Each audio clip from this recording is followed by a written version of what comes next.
Hello! This is Hooked by Happenstance. I'm Kendra, and it is time for chapter 14 of Yarn Tales. 14, y'all. And the second chapter to be in this second shawl. Today's book we're going to talk about is Eleanor and Park by Rainbow Rowell.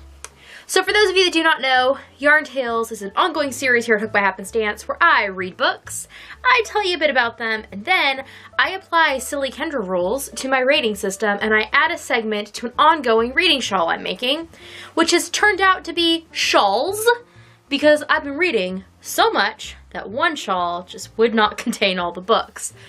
So the reason I started this whole project was that I kind of wanted to get back into being a reader. I used to consider myself a capital R reader, like somebody who read voraciously. Apparently not somebody who speaks very eloquently, but I used to read voraciously. And then life and kids and I don't know, whatever. But reading used to be a very important thing to me, and it continued to be. And I mean, I spent lots of my time in the last decade reading to children. But it's time for me to start reading to myself, too. So I am trying to make that more of a priority. I, however, have difficulty prioritizing things that do not have a tangible outcome. Hobbies that don't leave me with product at the end are very difficult for me to stick with, and mostly they're difficult for my brain to justify. But this reading shawl means that I can read books and then have a tangible outcome from them. I get to add them to the shawl, I get to see them, I get to remember them. I even have already had the experience looking at the first shawl that I made of remembering the experiences of reading these books. They don't just disappear into the ether, they are forever part of the shawl, which I think is really cool because they're kind of they're continuing to be part of my brain, but it's not tangible in the same way. So I wanted to tell you a little bit about Eleanor and Park. It is a book that I have heard about for a while. Like everyone that I've heard talk about it said it's a really good book. And I don't know how I went this long without reading this book or anything by Rainbow Rowell. To be honest, I now want to read everything by Rainbow Rowell, but I'm trying to like dole it out a little because there's only so many books out there. And I know that I could just sit down and read them all in a week. That would be lovely. That would be an amazing week. But then I'd be sad because then that week would be over. And yes, I realize I could read the books again. And these are books that I think I would like enjoy reading again. So Eleanor and Park is basically the story of Eleanor and Park. They are both students in high school and they meet on the bus together. And it kind of, it's set in the 80s. So there's like 80s pop culture references to bands and things. I've heard lots of people talk about that. I don't feel like the references are like, they're important and they're throughout the book, but they're not just like thrown at you in a way that's obnoxious. Because I feel like some books are very like, we want you to know we took place in this time. Reference, reference, reference. That's not what it's like. They're just subtle things. But it sets you up especially for them to live in a time where there were no cell phones. But it doesn't feel weird. At least it doesn't feel weird to me. I guess I wonder if you are of the age for the audience that these YA books are like intended. Come on, they're intended for 30-year-old people like me. But if they're intended for a younger audience, I wonder how that comes across. Like if they have difficulty wrapping their mind around a world without cell phones. Because there are several things that happen in this book that, I mean, if cell phones existed, maybe things would happen differently. But I don't know. But anyways, the story covers the relationship between Eleanor and Park, not only like a romantic relationship, but just their genuine friendship. And it also includes the interactions of them with their families and then them with each other's families. And that is really, really interesting. I found this book to be extremely relatable and one of the best portrayals I've seen of high school. I thought that it was very good at not glamorizing high school, which I think is sometimes, you know, you look in hindsight and you only want to remember the good things, and so it's like glorified when every day was a slog and you were unhappy and blah, blah, blah. Or I feel like a lot of books are written by people in their 30s and 40s and they villainize high school. Like all of the people are nitwits and everything is terrible and everybody's a bully and all the things. But like, in reality, I think for most people, high school falls in some weird gray area in there. And this book sits in that weird gray area for me, and that felt really good. I also thought this book had one of the best and most realistic portrayals of a crappy home life that I have experienced. Now, I personally did not experience a crappy home life, thankfully, that I'm very, very thankful for. But I had plenty of friends who had home lives that could have come out of Eleanor and Park. I mean, not sure plenty that had that life, but enough that had things that could have come out of the book happen.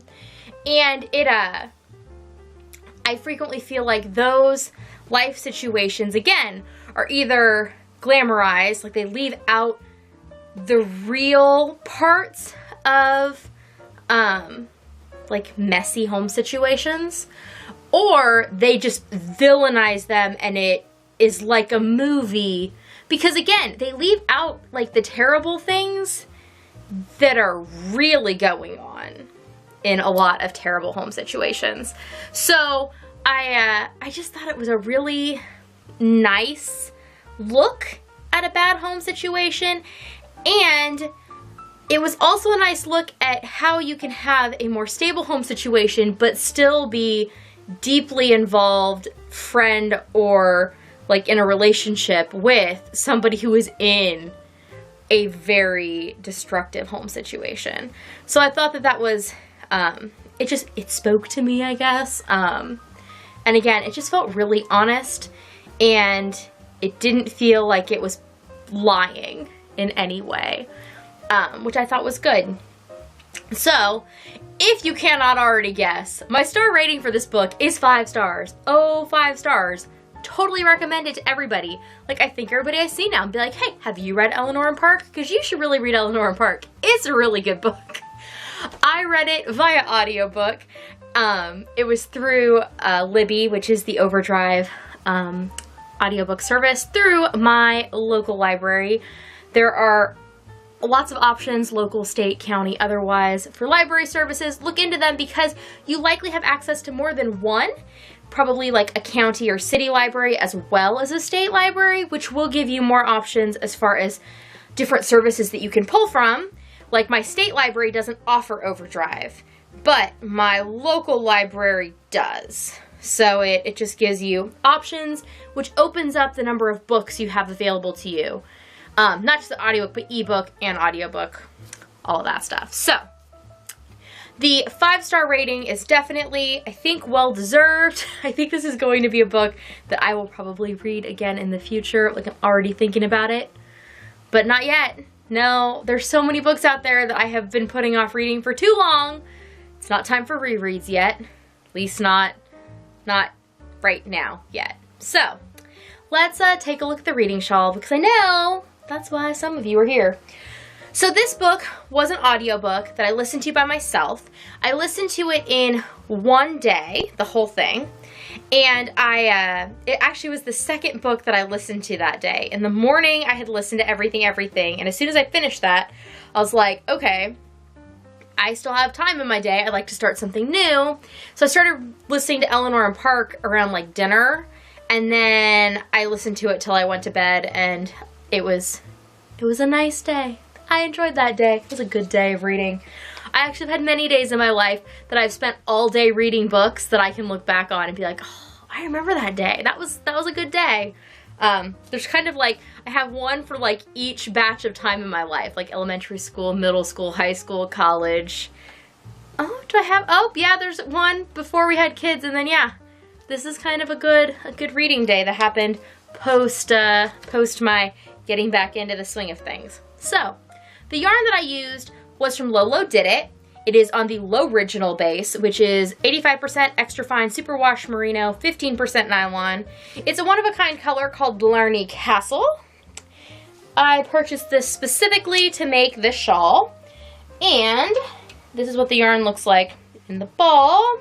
And it's just a wee shawl still at this point, only has 2 of the sections in it, but I have marked where all my increases are. The way that I work this is I do a patterned row for each kind of yarn, and then I do textured single crochet rows for each of the stars in the rating. And I kind of fudge where the increases are to just make it work in pattern. But I'm really, really happy with how this is turning out so far. This yarn is super pleasant to work with. Number one, just the yarn itself has had a really nice texture. It's not splitty, which I enjoy sometimes. Fingering weight yarns can be a little difficult when you're crocheting because you stick the hook in and the way it happens, it splits and it bothers me. But this has been really nice for that. Also, this particular color has just been a fun little treat as it's blipped along. Whenever you get those little like dark blue pops and there's like a really vibrant red and a black, whenever it pops a stitch with the like really dark color, it's super satisfying, which just makes me want to read all the books so that I can add all the segments, which is part of the point of the shawl. So if you would like to see more of these Yarn Tales videos, I suggest subscribing down below. There is a playlist on the channel that has all of the videos in the series, as well as a series of Yarn Tales videos I made last year with a different kind of way I was doing the shawl, but still, if you want to hear me talk about the books I read last year that I made videos about, those are there. If you subscribe down below, these videos do not necessarily come out on a schedule that makes sense to anybody but me, so that way they pop in your sub box as soon as I upload them and you don't miss out on anything, because you don't want to miss out on any of these books. They are so, so good. Well, a lot of them have been so, so good. I've been very fortunate that I have had very few duds, and I hope that continues. I will see you all next time. Bye!